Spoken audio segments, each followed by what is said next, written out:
Brazil থেকে গরুর মাংস আসতেছে হালাল সিল দেওয়া, ইন্ডিয়ার হালাল গরুর মাংস খাচ্ছে তারা। সকল ভালো পণ্যই হালাল না, সকল হালাল পণ্যই ভালো পণ্য। 7.7 ট্রিলিয়ন হালালের মার্কেট আসতেছে। আমন্ত্রণ জানাচ্ছি এক্স সিরামিক্স প্রেজেন্স আজকের আলাপে। আমাদের সঙ্গে আজকে আছেন বিএসটিআই এর উপপরিচালক হালাল সার্টিফিকেশনের এস আবু সাঈদ। স্যার, আপনাকে আমন্ত্রণ জানাচ্ছি আমাদের আজকের অনুষ্ঠানে। ধন্যবাদ আপনাকে আমাকে কথা বলার সুযোগ করে দেওয়ার জন্য।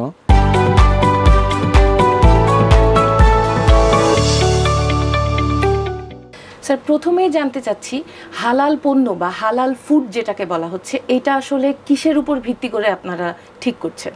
হালাল পণ্য বা হালাল ফুড বলতে বোঝায়, হালাল পণ্য বলতে বোঝায় যে আল্লাহ সুবহানাহু ওয়া তাআলা যে ইসলামী বিধি বিধান নিয়ম মেনে যে পণ্য যে সেবা আমাদেরকে গ্রহণ করার জন্য বলেছেন, সেটাই হালাল পণ্য এবং হালাল সেবা।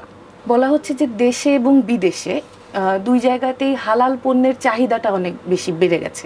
এটা কি ইদানিং কালের জন্য বেড়েছে, নাকি এটা সবসময়ই ছিল কিন্তু এখন এটা নিয়ে অনেক বেশি কথা হচ্ছে? এবং কেন এই হালাল পণ্যের চাহিদাটা বাড়ছে বলে মনে করছেন?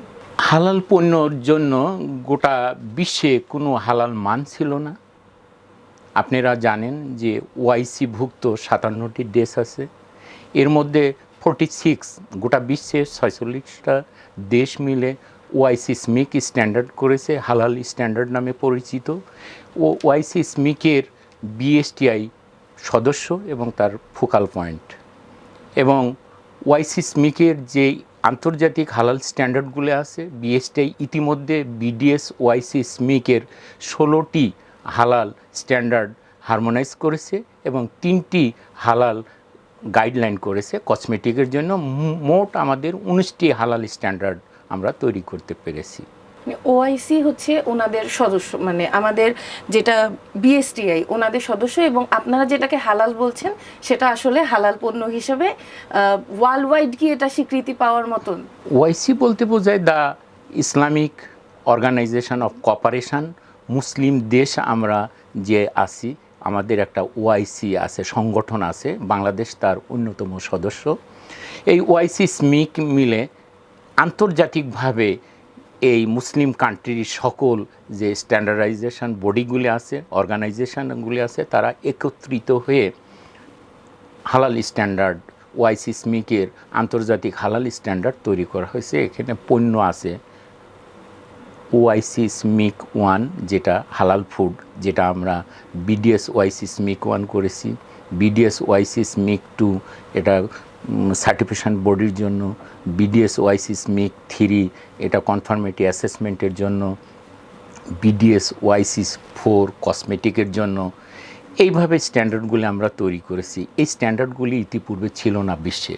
ওআইসি স্মিক স্ট্যান্ডার্ড করার পরে আস্তে আস্তে মুসলিম দেশগুলো ধীরে ধীরে এই হালাল পণ্যর দিকে আসার পরে এখন আন্তর্জাতিক বাজারে হালাল পণ্যর মুসলিম সহ নন মুসলিম দেশেও অনেক অধিক পরিমাণে বেড়ে গেছে। আপনি সৌদি আরবে যখন যাবেন তখন দেখবেন যে ব্রাজিল থেকে গরুর মাংস আসতেছে হালাল সিল দেওয়া। এবং আমাদের যারা ভাইরা যখন হজ করতে মক্কায় যাচ্ছে তখন দেখবেন ইন্ডিয়ার হালাল গরুর মাংস খাচ্ছে তারা। আন্তর্জাতিক এই হালাল স্ট্যান্ডার্ড তৈরি হওয়ার পরের থেকেই গোটা বিশ্বে হালাল পণ্যর চাহিদা বেড়ে গেছে এবং হালাল পণ্য তৈরি হচ্ছে। মুসলিম সহ নন মুসলিম দেশগুলো হালাল পণ্যর দিকে তারা ঢুকছে।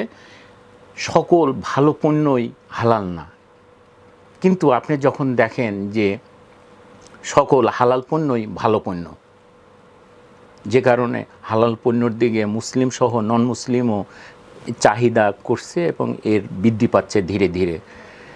আমার জানা মতে আগামী 2025 সালে 7.7 ট্রিলিয়ন হালালের মার্কেট আসতেছে, এই ডিসেম্বরের মধ্যেই হয়ে যাবে।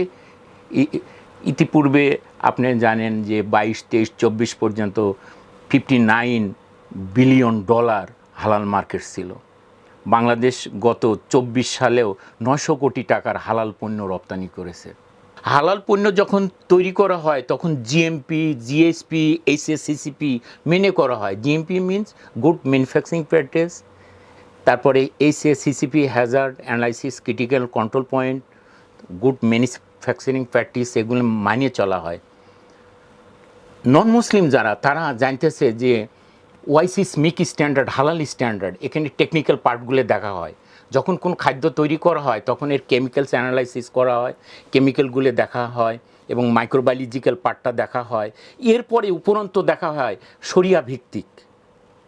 তখন তাদের নলেজে আছে যে তারা তো শুধু মাইক্রোবায়োলজিক্যাল এবং ফিজিক্যাল এবং অন্যান্য হ্যাজার্ডগুলো দেখে তৈরি করে, বাট অতিরিক্ত আমরা তৈরি করি শরিয়া ভিত্তিক। শরীরের ঘাম লাগছে কিনা, এখানে অ্যালকোহল আছে কিনা, এই খাবারগুলো হালাল হয় না, তারা এটা জানে। যে জন্য তারা দেখছে যে কেমিক্যাল, মাইক্রোবায়োলজিক্যাল তারা দেখছে, পাশাপাশি তারা হালাল এবং শরিয়া ভিত্তিক কমপ্লায়েন্টগুলো তারা দেখছে এবং স্ট্যান্ডার্ড মেনটেন করে, ইন্টারন্যাশনাল স্ট্যান্ডার্ড জিএমপি, জিএসপি, এইচএসসিসিপি, এগুলো তারা কন্ট্রোল করে একটা গুড ম্যানুফ্যাকচারিং প্র্যাকটিসের মধ্যে এসে পণ্যটা তৈরি করতেছে, যেটা ওয়ার্ল্ড ওয়াইড এটা সেফ ফুড।